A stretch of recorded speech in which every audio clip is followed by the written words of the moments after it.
Assalamualaikum warahmatullahi wabarakatuh. Ketemu lagi dengan saya Kironggo Warsito di Aryo Sutaman. Pada kesempatan pada sore hari ini saya sudah berada di Desa Sembung di Hutan Keranggon, Kecamatan Sukorame, Kabupaten Lamongan, Jawa Timur. Nah, tepat berada di depan saya ini ada sebuah batu yang mana masyarakat setempat meyakini bahwasanya dulu ini adalah petilasan dari Kanjeng Sunan Kalijogo atau Raden Mas Said, atau orang menyebutnya adalah Brandaloka Jaya.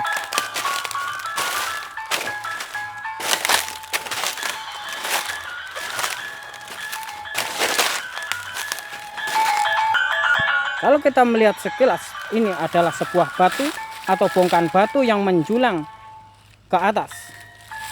Siapa sangka kalau dulu ini merupakan tempat tunggangan atau naikan Kanjeng Sunan Kalijaga ketika memberikan nasihat atau tausiah kepada masyarakat setempat.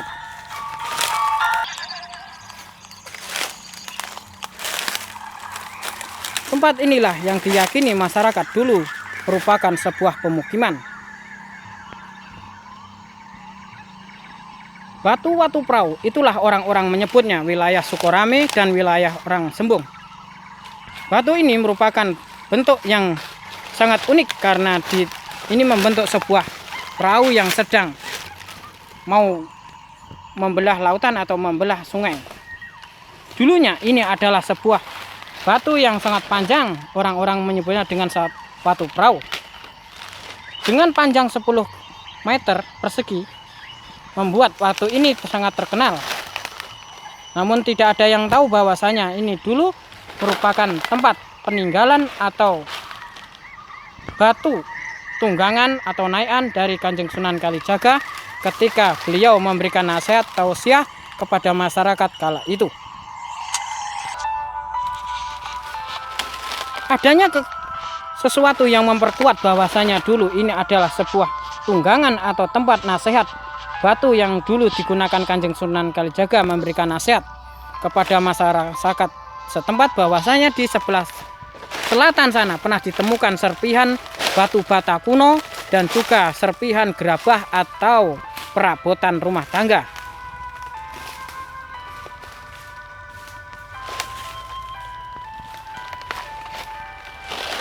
Siapakah Raden Mas Sunan Kalijogo atau Raden Mas Said?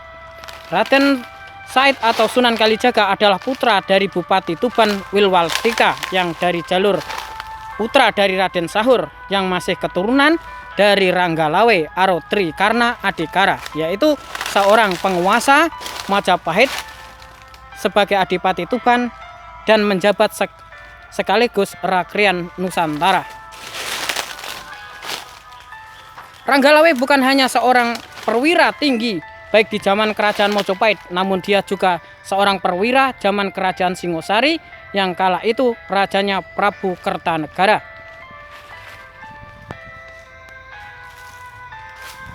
Ini merupakan bagian depan utara bagian perahu, bagian kepala kapal. Namun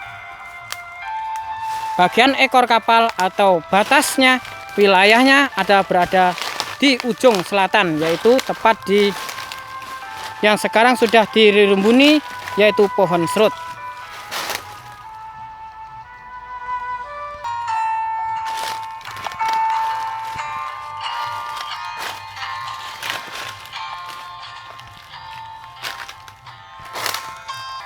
Inilah bagian selatan, bagian ekor dari perahu, watu perahu yang diyakini masyarakat sebagai tempat tunggangan dari Kanjeng Sunan Kalijaga.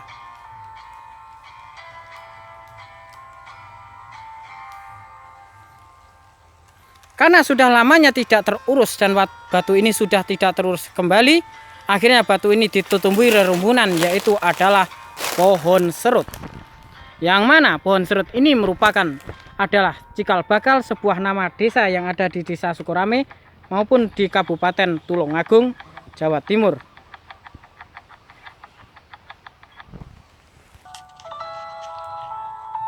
Namun kondisinya sekarang sangat memprihatinkan karena sudah tidak terawat lagi. Ini adalah bagian bongkahan ekor dari perahu, watu perahu, atau orang menyebutnya dengan batu perahu.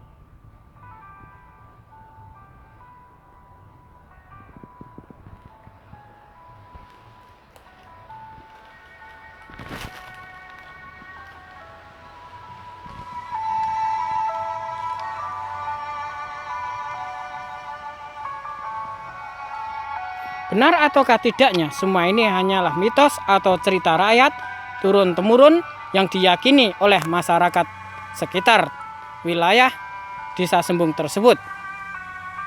Namun apapun kepercayaan Anda, mari kita sikapi dengan bijaksana agar kita selalu bisa melihat kebesaran Tuhan.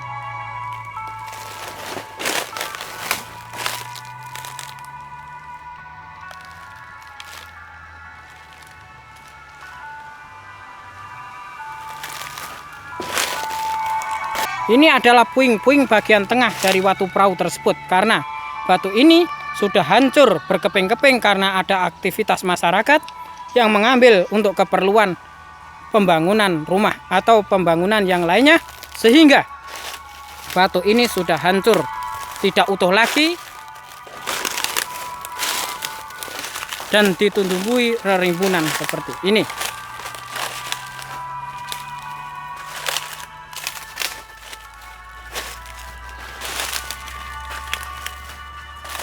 Sunan Kalijaga. Siapa orang yang tidak kenal dengan seorang Sunan Kalijaga? Dia adalah salah satu 9 dari anggota wali yang termasyhur kala itu. Dia merupakan adalah murid dari Sunan Bonang yang mulai belajar ilmu, mengenal ilmu, dan dituntun oleh Kanjeng Sunan Bonang, sehingga Raden Mas Said atau Kanjeng Sunan Kalijaga menjadi seorang wali.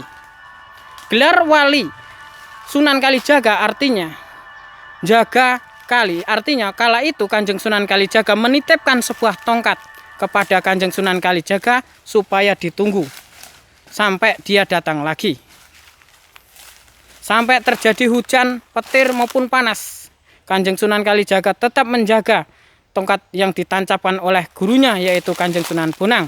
Dengan penuh kesetiaan itulah sampai pada akhirnya Kanjeng Sunan datang dan menjemput Sunan Kalijaga dengan kondisi yang sudah tertutup lumut maupun tertutup pepohonan atau tetap rumput karena sudah lamanya ditinggal Kanjeng Sunan Bonang. Mulai dari itulah Kanjeng Sunan Kalijaga atau Raden Mas Said mulai belajar ilmu agama, ilmu hikmah, ilmu pengertian tentang agama, sehingga dia banyak belajar dari para wali ilmunya, sehingga Kanjeng Sunan Kalijaga sangat terkenal dan termasyhur. Ajarannya paling diakui oleh masyarakat Jawa sampai sekarang.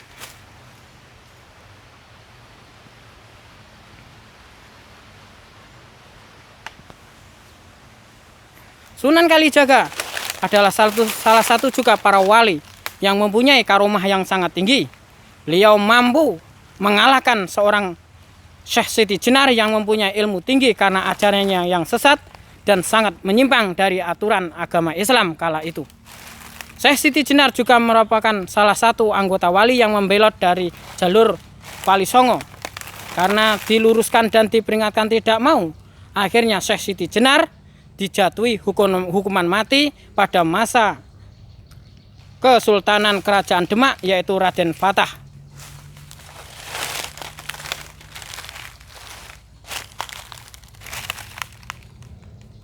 Berkali-kali Syekh Siti Jenar diingatkan dengan para wali termasuk Syekh Sunan Kalijaga agar dia bertobat dan mengakui kesalahannya.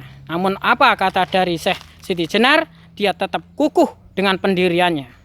Dengan sangat terpaksa, akhirnya Syekh Siti Jenar pun dijatuhi hukuman mati karena betul-betul sudah tidak bisa diarahkan, ditunjukkan pada ajaran yang benar, yaitu Islam yang hakiki yang sesuai dengan aturan Quran dan Al-Hadis. Cukup sekian dulu review saya tentang watu perahu yang ada di Desa Sembung, Alas Ngranggon. Mohon maaf apabila ada kekurangan. Selalu berkarya untuk kemajuan bangsa. Aryo Sutampan Jaya.